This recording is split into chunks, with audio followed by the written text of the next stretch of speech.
Hello, my dear fashion friends. Welcome back to Redressing Fashion. Today, I want to share with you a little bit of my approach as your go to style archaeologist, as a personal stylist to try to tune back in with your style lessons and with, the style that reflects and showcases really very confidently, very proudly your truest, most authentic self. This is something that I do with my clients. And in addition, I think to making them feel better about themselves and their lives, I have also discovered that to me personally, it is a gift to just see people flourish in their lives. I am enjoying this work as a stylist much more than I anticipated, much more than I've enjoyed any of the other things that I've done professionally in my life, be it the historical research, the curation and museum adjacent kind of projects, and the teaching. So this has been a beautiful surprise for me. I'm very excited that I did this, and I'm very excited that I get to share this and just a little snippet of my method, really my program with you. So that's our mission for today. I'm gonna walk you through the first stage of my program. It's what I call the style archaeology or the style excavation phase of the program, where we basically tune in with why you wear what you wear, how it makes you feel. And from there, we excavate what I call your style essence. That's basically the root of your style. And that style is, of course, based on what you wear right now and how you feel about clothes right now, but it's taking it to the next level. It's aligning it with who you are, who you want to be, the image of yourself that you want to project with the world, but most importantly, the energy, the being that you want to be in this life, embody in this life. So yeah, let's dive right in. I've grown to think of my method as a sociological approach to style. Because of course I'm a nerd, and of course having such a long scholarly background, I don't think I will ever be able to just remove the nerdy parts of my brain and the research focused, research trained parts of my brain. So I guess that's why I think about it as a sociological approach to styling. But then the other thing is that my method, my program is actually really grounded on the research methods that I learned in fashion studies and in fashion anthropology, sociology, cultural studies, and in the ethnographic research methods. So I'm not going to go into this because that's not really what the podcast is about. But what I am trying to do here is to give a bit of a background of where I'm coming from. And then the other thing, and that's why it's so important for me that this approach is sociological, is for us to recognize that fashion is not just something that we do individually every day when we get dressed in the privacy of our homes or our wardrobes, even within our homes, our closets, but it is something that we do in society. So fashion, because it's inherently socialist, it's also inherently political and cultural, and it's a constant kind of negotiation, and it develops the tension between individuals and societies, between who we are and who we want to be, and what the world around us tells us that we can and we have to be, and then also kind of expects from us. So that's also where I think the sociological aspect of it comes. And the more we embrace really the fact that fashion is both individual and social, and that it exists at the tension between the two, I think the easier it becomes for us to not just get dressed, but get dressed in a way that makes sense for us. I will say too that fashion and style here, I use them interchangeably. I don't believe in style being something that's completely different and separate from fashion. I don't believe in this quintessential quote that we hear all the time of style remains while fashion changes, or however it's phrased. I don't believe in that. They're both the same. style also changes just as fashion changes, not necessarily because we are following trends, but because style responds and fashion also responds to a constant process of identity construction. When we construct our identities, we are constantly responding kind of at the same time to the questions of who am I and who am I becoming? And this just generates a constant change. I could get deeper into this. I could talk about it for ages. This probably merits a proper podcast episode of its own, but that's what's guiding this. And so you will hear me talk about fashion and style interchangeably, and that's where this is coming from.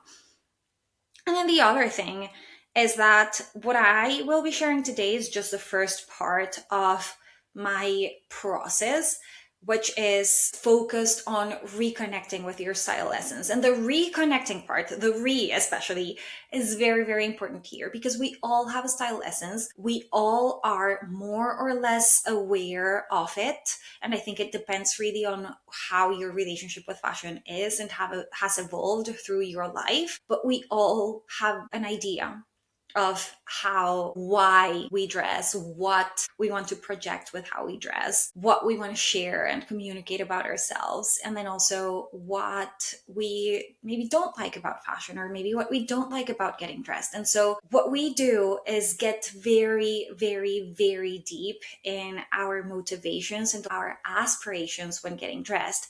And that's where we find our style essence. And so to find your style essence, I go through several questions. We have a couple of sessions where it's in conversation. I also send some questionnaires, and this really depends exactly on how you want your program to be, because there's a personalized element to it. So it can be more conversational, it can be more like written focused. But in general, the first part is just asking a lot of questions to get deep into what you wear, what motivates you, and then what you aspire to, not just through dress, but in life. And from those questions, we find three different elements that create your style essence. That is your fashion why you wear certain clothes, why do you dress in a certain way, why do you engage with fashion in particular ways. Then we have a style map, which is basically a visual representation of your desires, your motivations when getting dressed, your values is kind of how I like to think about it. And then finally, we lay out a hall of fame for your wardrobe or your closet, where we basically identify those tried and true formulas that are truly representative of who you are, who you want to be. And these outfit formulas, these recipes for what to wear, are grounded not necessarily on how they look, although the look and the actual clothing elements of them are very important, but on how they feel and how they make you feel. And in connecting with how you feel, how they make you feel, they also connect with how you present yourself in the world, the energy again that you bring, but also how other people will perceive you, both at a visual level and at a more kind of energetic vibe level. So here I am also bringing some elements from the psychology of fashion, not just the sociology of fashion, but the psychology of fashion, in the sense that it is something that happens internally and that helps us kind of shape our mental and emotional state. And it can help us shape it in a very negative way, in many times involuntary ways, but we can also learn to strategically kind of use fashion to help us feel better, engage better, be at a better, occupy a better mental space. So that's kind of the big overview of it. I will not go through my entire method today, but what I will do is share 5 questions that I ask my clients and that I think you should ask yourself if you really want to unearth your style essence, if you want to reconnect with your fashion practices, and if you want to develop a truly personal style. That's what we're going to do today. As we go through these questions, I'll also explain a little bit of the why behind them, because you know me, I am a big fashion nerd. I am a fashion theorist and a fashion historian after all, and that informs a lot of my style practice. So, of course, you'll hear a little bit of that, and hopefully, that'll also help you make a better sense of what I'm trying to do here and a better sense of the questions. And then I will also give some of my own answers to these questions so that you can see it as an example and so that we can excavate my own style essence in action as you listened through. And hopefully that'll serve as a model for you to answer your own questions and identify your style essence from them. That being said, if you're interested in going deeper and if you would like some guidance or actually someone to excavate your style essence for you, which is what I do with my clients, please, please, please do reach out. I'm leaving in the show notes a style assessment form that you can fill. And once I receive your answers, I'll reach out to you so that we can schedule an initial free styling session and we can go from there. So without further ado, let's begin. The first question you should ask yourself is actually a set of questions is who you are, what do you do, what are some of your biggest dreams and aspirations? And this comes from something that you've probably heard me say before many, many, many times. And it's that style must exist at the intersection of your lifestyle, your identity, and your values. So knowing who you are really helps you understand where your style comes from. You must start to look precisely at those elements of identity, values, and lifestyle before even, oh, hello, Gobi, before even trying to think about your clothes. That is the root. And many, many times when you feel like you're not dressing in the best way, it's because there's some sort of disconnect between what you're wearing, how you're dressing, how you style yourself, and your lifestyle values and identity. This disconnect will affect you no matter how stunning the look, because there is something kind of off in how you perceive yourself and how you feel in your clothes and by extension on your skin. So for me, I think, especially if you've been listening to this podcast, you've probably seen that I've been undergoing a major life transition. I've also had different kind of lives over my adulthood. And so, of course, my identity has shifted with that. But at this very moment, I recently decided that I wanted to become a full-time stylist. And even though I still research, I still write about fashion history, I still tell stories about fashion's diversity in the history and in the present, I really want to focus mostly on being a stylist. And that for me has meant reconnecting a lot with the more creative elements of my life. And that, of course, has impacted my style. I am also a woman and I am born in a family of just very powerful, very strong women. I think from them, I have learned many, many things. Among them is being kind of bold, just in general, being like a strong decision maker, strong willed, being just like quick and assertive, sometimes maybe a little too assertive or like aggressively assertive, which is something that I don't love about myself. But you know, we all have things that we want to work through. I am very much an intellectual. I love reading and writing and just like sitting with thoughts and just processing things and being intellectually stimulated. And so I think there's something about that that probably also influences my style. I love storytelling. I guess that's where the historian comes in. And so a lot of the clothes that I wear are clothes that tell stories, either about the designer or about the piece itself or some broader cultural histories of fashion, maybe sometimes even my very own family histories of fashion. And I actually do have a lot of pieces that have been passed down by different members of my family. I think that happens mostly with jewelry. In my family, we're also very, very close. It's a very warm and tight knit family, and we love giving things, just giving, not just things, just giving in general. But this, of course, reflects giving things. And so I also own a lot of clothes that have been given to me by family members, and they also have a lot of things that I've given them. So that I think is part of me, and it reflects a bigger family identity. There's a cultural element to me, and I think that is very important, and it has become more and more important as I grow up and as I have moved around the world. So I was born and grew up in Colombia, kind of in between Colombia and the US for quite a while as well.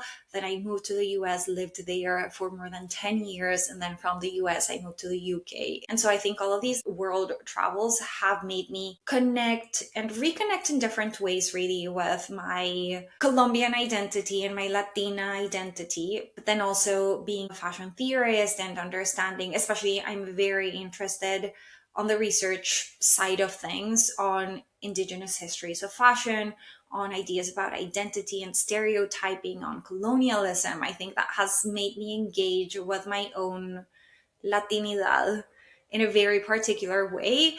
And that definitely shapes a lot how I dress. I do want to embrace certain aspects of my Colombian identity, but I don't want to make it too stereotypical, especially because I don't really align with a lot of that. I think there's also something about being super cosmopolitan and the world traveler that I probably connect with much, much more than with being Colombian. I became an adult in the United States. I have made basically my entire career and my entire adult life has been built outside of Latin America. So that definitely also impacts how I dress and how I navigate the world, how I exist in the world. The second part is, what do you do? And what do you do is not just professionally, but how do you spend your days? And because I recently went freelance and I am an independent style coach and I guess a business owner now, that means that my days are very varied, which is something that I love. I love that every single day of my life looks practically different from the other, but that also requires certain things from my clothes. So there are days when I basically spend the entire day kind of sitting at home doing research, working on my client style portfolios, working on marketing messaging, working on my website, working on things that I'm writing, scripting podcast episodes. On those days, I normally dress in a way that's very different from the way in which I dress when I go, for example, to meet with clients, or on days when I go to shops and to meet with designers to find things specifically for my clients. Another thing that I've been doing a lot recently is fashion history and shopping tours of London, which I adore. But for them, when I'm moving around, I need certain things of those outfits. And then the other thing that happens is that many times I go from one thing to the other. So it could be a client meeting to a designer meeting to maybe some sort of gallery opening or gallery meeting to with people, or maybe a little research appointment, because I do still have kind of a foot in the more academic fashion historical world. And so having so many things going on in my days, that usually means that I need outfits that are versatile. But again, because the most important aspect of my identity right now is being this stylist and being in this creative kind of phase of my life, I also want the outfits to not be boring, but to express that creativity and to express really the beautiful introspective process that I go through with clients. And I think at the root of my styling practice, there is a lot of compassion and a lot of understanding and generosity and just like hope for a better life for everyone around me. I do feel that through style, I am helping my clients improve their lives. So that feeling, that sensation, I think is a lot of what I also bring to my very own style. And when it comes to my biggest dreams and ambitions, at this point, I want to grow my business. I want to keep being an active fashion historian and a scholar, and I do want to keep expanding the histories of fashion in the world, especially of Latin America and of global indigenous cultures, which again is my specialism. And that does impact very, very, very strongly my dress practices, because I tend to wear a lot of clothes that are made by Latin American brands, indigenous brands. I have started to wear a lot of African brands since I moved to the UK specifically, because there's a bigger African diaspora here than there is in, well, in Colombia or in the US, really. And I think I have also started to think more about emerging designers that have very interesting stories that are here in the UK. And actually, this is kind of connected to the fact that I've been giving tours of London. I've also started to connect very strongly with heritage brands in the UK that have really strong histories, and they can be young brands, they can be emerging designers, but who are British and who are very connected to British identities. I'm kind of answering the questions and then also analyzing them at the same time. This is how my mind works, and this is actually what happens. You've also seen a snippet of what happens in my mind as my clients are answering these questions. So as they speak, my brain is on fire trying to just like catch it all, which is super fun. I very much enjoy it. Can get overwhelming at times, but you know, I'm trained to do that. Anyway, so that's the first question, or the first set of questions. Who you are, what you do, what are some of your biggest dreams and ambitions? The second question is, what is the earliest experience you remember around fashion or around getting dressed? And here I want to go back to something that I mentioned a little while ago, and it's that as a social and embodied practice, fashion is something that we learn really to engage with since a very, very early age. We learn about fashion in a tacit way, in a way that kind of happens as we go. And sometimes, actually many times, it's very subconscious. And many of the ideas that we end up picking up about fashion and about how we should dress ourselves and how we should style ourselves, or even if we should or not engage with fashion at all, we pick them up without really noticing as we grow up. And again, because fashion is a social practice, or fashion is inherently social, and also exists at the tension between social impositions and who we are, who we want to be, kind of deeply, personally, internally. This means that our dress choices are always inevitably impacted by the people around it and the systems, social systems around it, whether we want to admit it or not.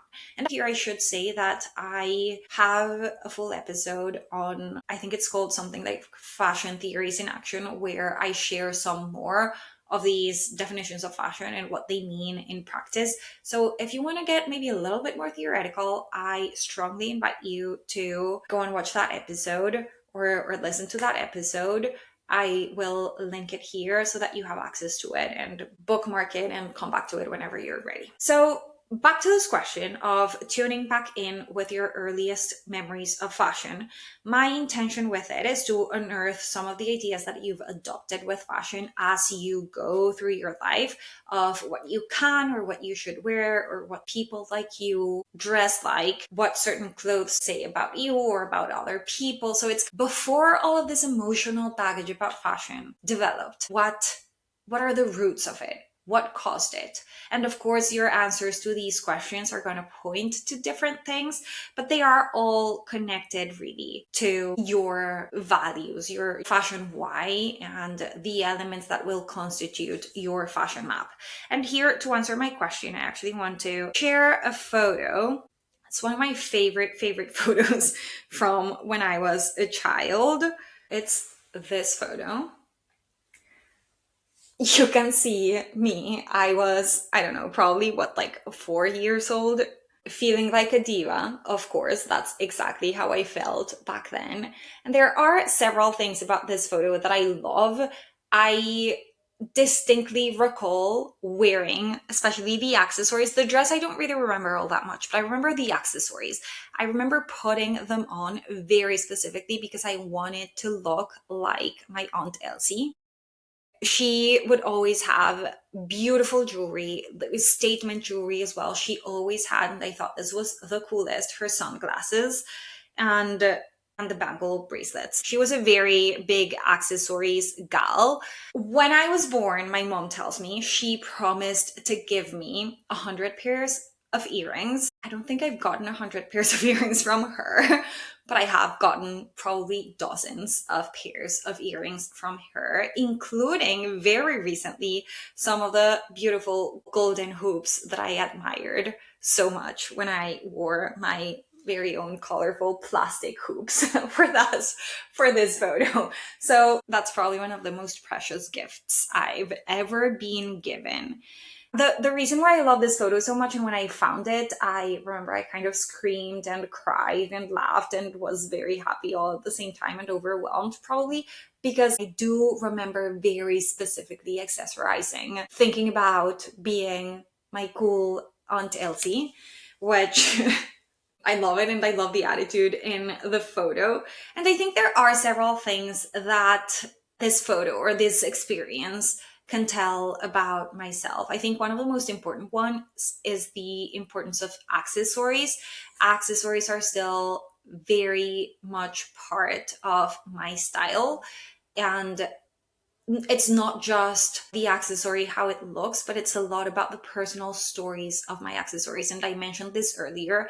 I have a growing jewelry collection, and I have started to actively collect jewelry of different kinds. It's not even high jewelry necessarily. One of the things that I do with traveling actually is that I buy a lot of souvenirs when I travel that I will keep for ages and ages. Sometimes it's smaller things that I pick up here and there. And that actually is something that connects also back to Elsie. And I don't think I had necessarily thought about this thoroughly before just now, but she also was a world traveler and is a world traveler with half Italian family. She would always go to Italy all the time, bring back things. My mom even tells a story when they were little. And by the way, my Auntie Elsie, she's not like a blood relative, but she's my mom's best friend since they were, I don't know, like 4 years old. Hence the auntie. She's basically like my mom's sister, except they don't share parents. And so my mom tells all of these stories about Elsie going to Italy every year, coming back, bringing things back and giving them to, I don't know if they're friends or just my mom, honestly, I don't know. And that's how I think her jewelry collection, her own jewelry collection kind of started. Now I'm seeing a lot of parallels with myself that I hadn't necessarily noticed before. And then the other thing is this idea of personality. And this is funny because it's a phrase that I tend to use a lot when I'm buying clothes for myself. And I used it a lot with my mom, especially. I'm like, yeah, I don't like this because it lacks personality, which can mean everything and nothing at the same time. But yeah, I think I like things that are just like bold and memorable. And one thing that I learned from Elsie really is being memorable, like having a signature style. In my little 4-year-old mind, she was the woman with the big hoops, big earrings, classy sunglasses. And that's exactly what I wanted to achieve. And so having those elements that root you in your style, that become uniquely yours, that people identify you for, I think that's kind of a key for me. And then, of course, the world traveler, which I mentioned. I think something about being cultured and like artsy and creative and being thoughtful in how you put things together. That is very important. And I think that's probably my curatorial brain coming into the mix. The next two questions are specifically about your more recent fashion memories. So we're kind of still thinking about how you remember your experience of getting dressed, but here we're getting into the more recent experiences. These questions tell us a lot about your values, your desires when getting dressed, but then also your frustrations and where there is alignment versus when there is misalignment, and kind of assess what's going on there, what's causing the misalignment. So trying to understand when you're feeling good in your clothes and when you're not feeling so good in your clothes helps you see really what's your style essence, what's your motivation, what are your desires when getting dressed, and where you're really failing to achieve those. And that's where the disconnect is happening. So you might have guessed it. The questions ask you to tune in with two opposite experiences of getting dressed. The first one is with a moment in your life when you have felt you have most truly showcased the best version of yourself with how you dressed. And then the other is a recent experience of getting dressed or with your outfit choices that made you feel angry or frustrated. In both cases, I want you to kind of imagine yourself in that period. So if it helps, close your eyes, take a deep breath, touch your body. So classical meditation style, put a hand on your heart, hand on your abdomen, close your eyes, take a deep breath, and ground into that experience. Just bring that experience into your memory. And this goes for both the best dressed experience and the style frustration. Think about what you were wearing. Try to recall as many details as you can. Try to remember also how you got to wear those things. What was the process of getting dressed? How you got to achieve that look? And then think about how you felt in those clothes, how they felt on your body, like physically, but also emotionally. What were the feelings that you experienced with those clothes? How you acted, how you spoke, how you presented yourself, how you carried yourself, how you interacted with people. Try to bring as many memories as possible into your mind. Create a picture as vivid as possible with all of these memories. And then specifically in the case of your fashion frustrations, I'd also want you to know what made you frustrated. Like what went wrong, what was missing, what you need to feel better, what happened exactly that made you feel so frustrated with these clothes. And here again, you'll start identifying what is it that matters to you when you get dressed. My very own example, I think, of the best dressed that I can remember in recent experience is attending the wedding of one of my best friends, Shirley. Not the dress that I wore for the wedding itself, but the dress that I wore for the pre-wedding cocktail the night before. Shirley is Chinese, and so the dress code was old Shanghai style, I believe, and wearing red was encouraged. And so the moment I saw this, I knew that I had to wear red, not just because red is my go-to color. I love dressing in red. I never feel more like myself than when I'm wearing red. I could wear red every single day of my life, except I would probably get bored if I only wore one color. I need a little bit more diversity. So here again, we're seeing what matters to me emerge. But I do love red. And so knowing that the red was important to her and important to me, and Shirley also beyond the whole wedding tradition, she loves red and she looks stunning in red. So I was like, okay, I need to wear red. And there's also something about mixing kind of traditionally feminine and traditionally masculine elements in my dress that I really like. And so I tried to go for that too. And this actually, I think I'm not as deep into that phase anymore, but there was a moment where I was very, very into tailoring, like menswear tailoring, but made for women. So like power suits, or I in my mind, I never called them power suits, but just like tailored suits.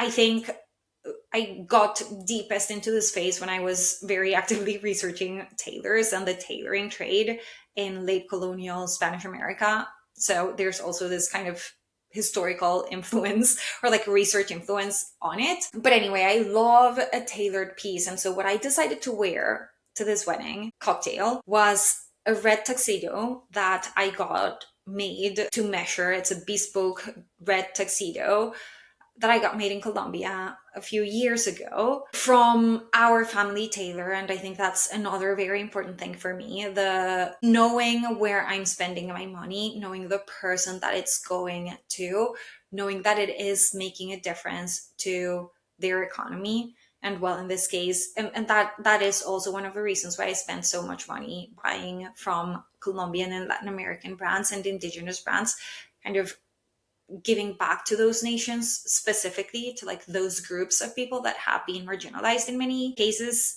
So that is also very, very important for me. And then what I try to do there is add some of the more artistic and more feminine elements through my accessories.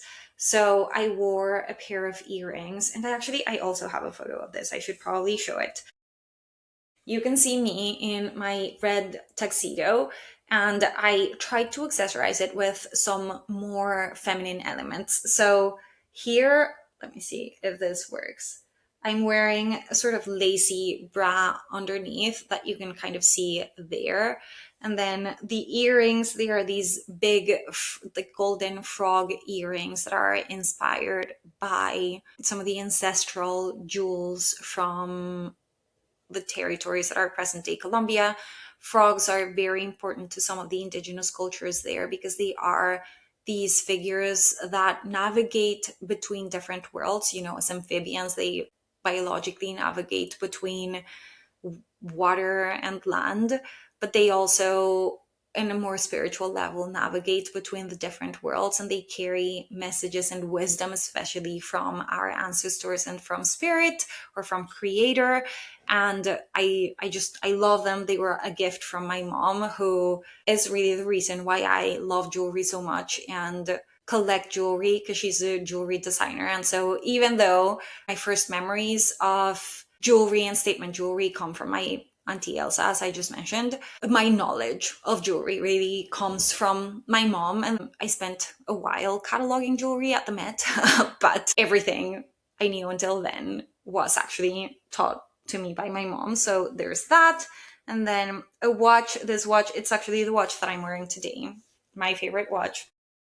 Also a gift from my mom. It's an heirloom from my mom. I think she bought it before I was born. She bought it. I think she's mentioned something about it from, like, in relation to her first job, maybe. I think she bought it when she received her first salary or something like that.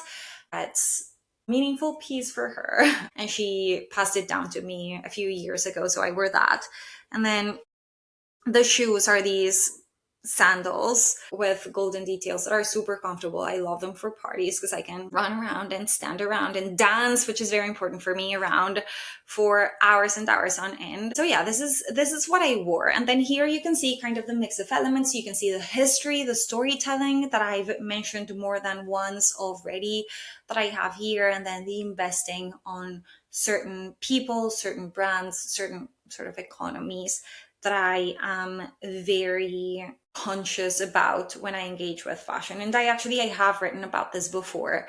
I have written about like pocket activism and everyday activism through your choices of where you get your clothes and what you wear, really.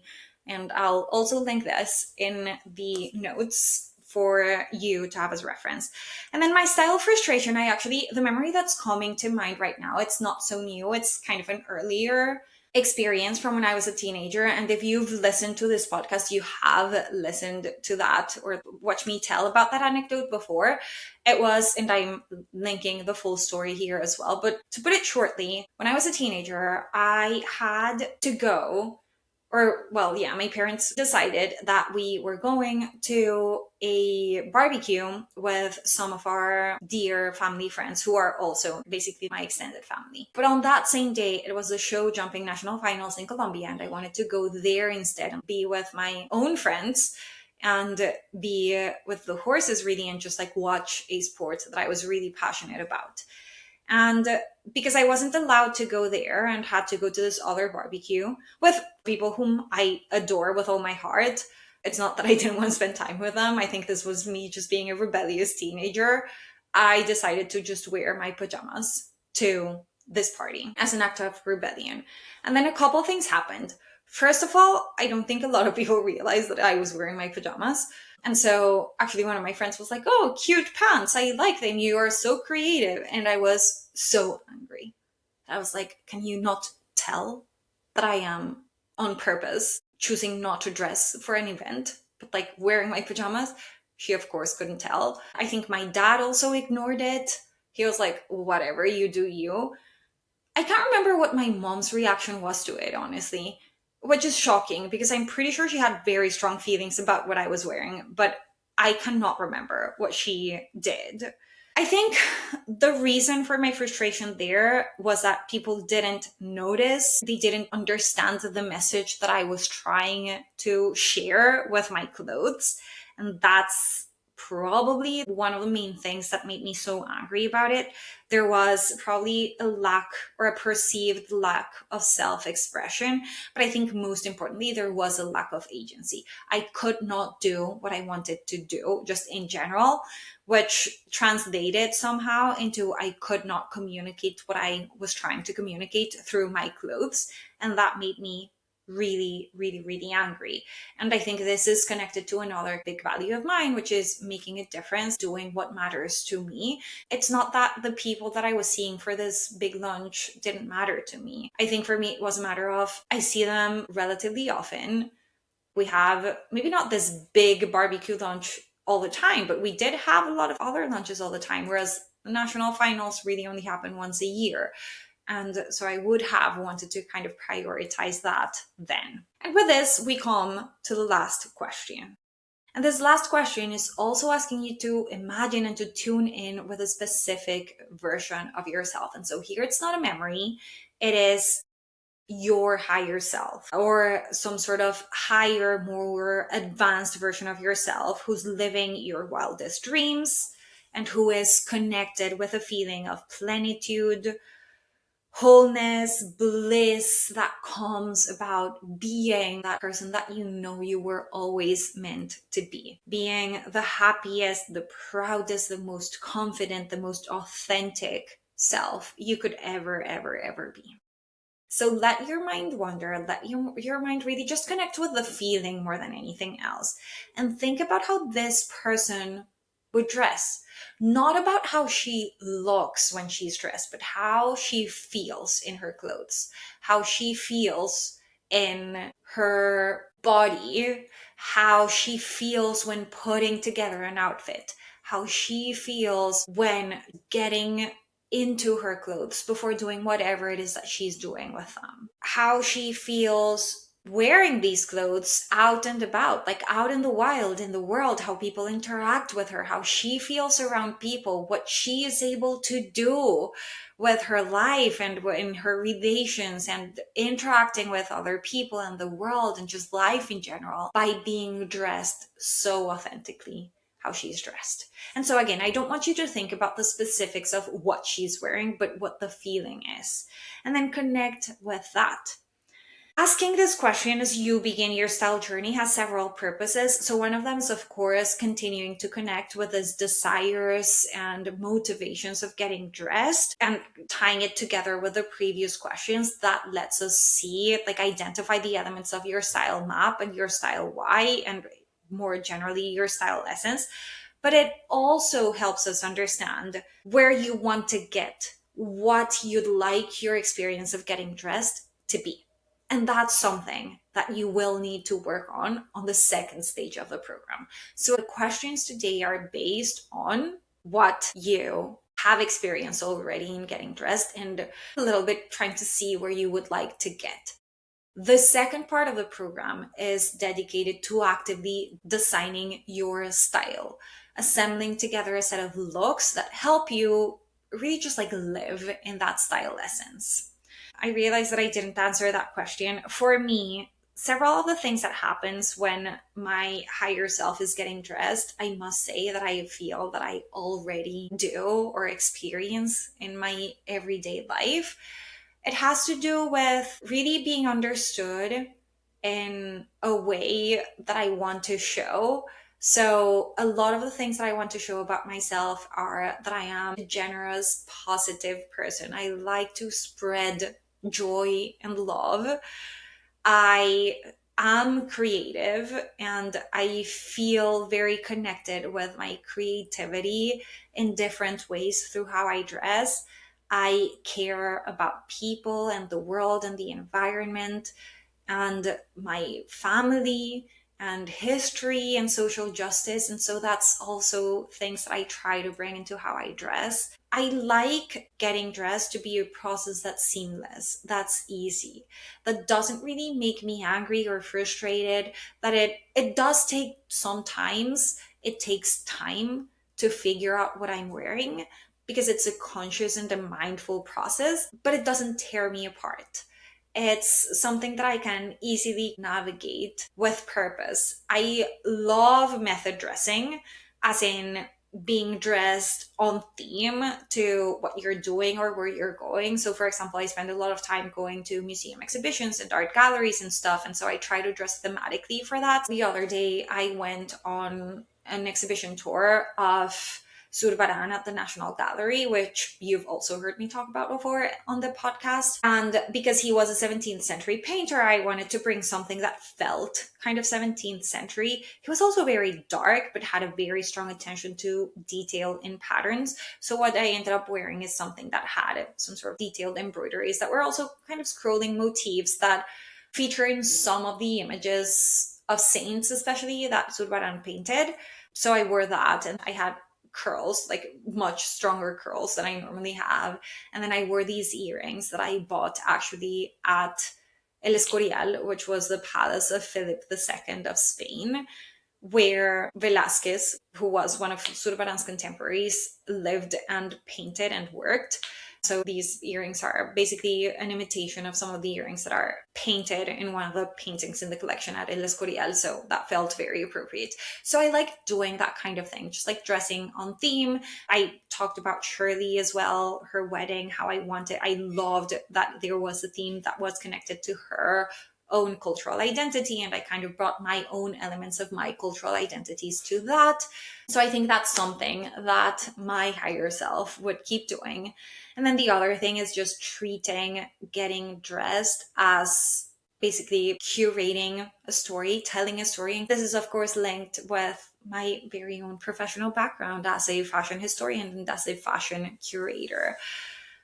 And one thing I will say here is that you never stop evolving or really just tuning into your style, which is, I personally believe, the most beautiful part of this journey. But at the same time, I do feel that I am living already this desired relationship with my style. And so it is something achievable, and it's something that doesn't really need to take you an entire life to figure out if you know how to identify your style.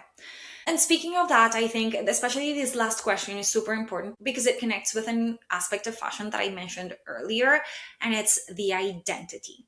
So identities are constantly being transformed and created really actively by us as we respond kind of simultaneously to the questions of who I am and who I am becoming. I mentioned this already earlier. But then there's also another related aspect, which I have come to see as sort of the other side of the coin of fashion as identity construction, and it's fashion as manifesting. I am not diving fully into the theories of manifestation here today. But what I will say is that the most important part of manifesting is feeling, embodying that which you're trying to call into your life. And the easiest and perhaps most instant way in which you can embody that higher version of yourself is by dressing like her. So if you connect with that higher self and you try to achieve the things that she wants in how she dresses, then you immediately connect with that feeling or those feelings of who she is, how she carries herself in the world. And here I know I've been talking a lot about she, because I am a woman and I identify as a she, and that's how my approach comes from. But this applies to every single gender, binary or non-binary. It applies to everyone, I must say, and I should have said that from the very beginning. And so, yeah, by connecting with that energy, your wildest dreams will start to materialize more frequently, more easily. But that, I think, is a topic for a completely different conversation. For now, I want to recap, share my 3 little things, which in this case are 3 little things that you must consider if you want to truly tune in with your style essence and develop your personal style. The first one is think about who you are and who you want to become in this life so that your style can reflect and help you achieve that. The second one is to connect with your memories of wearing clothes and getting dressed so that you can get to the root of what great style means and looks and feels like to you, and what your biggest style frustrations and like fashion nightmares are to you personally.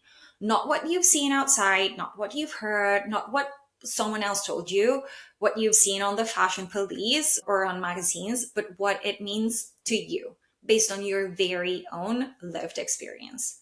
And the third one is imagine what the next best version of yourself would like to feel when she gets dressed and in her clothes and carrying her dressed self throughout life, so that you can also bring some of that energy, those feelings, that attitude, that confidence, that authenticity into your own life.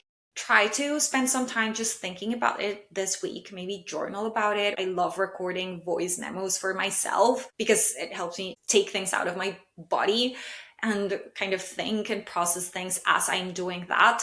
So please do it.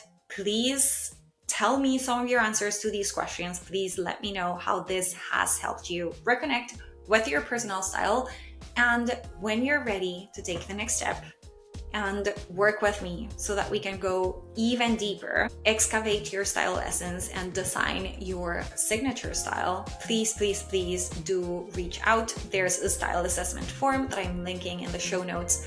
Please fill it. I will get back in touch with you as soon as I receive your answers. And I will see you again very, very soon. Have a lovely week. Thank you so much for being here. See you next time. Bye-bye.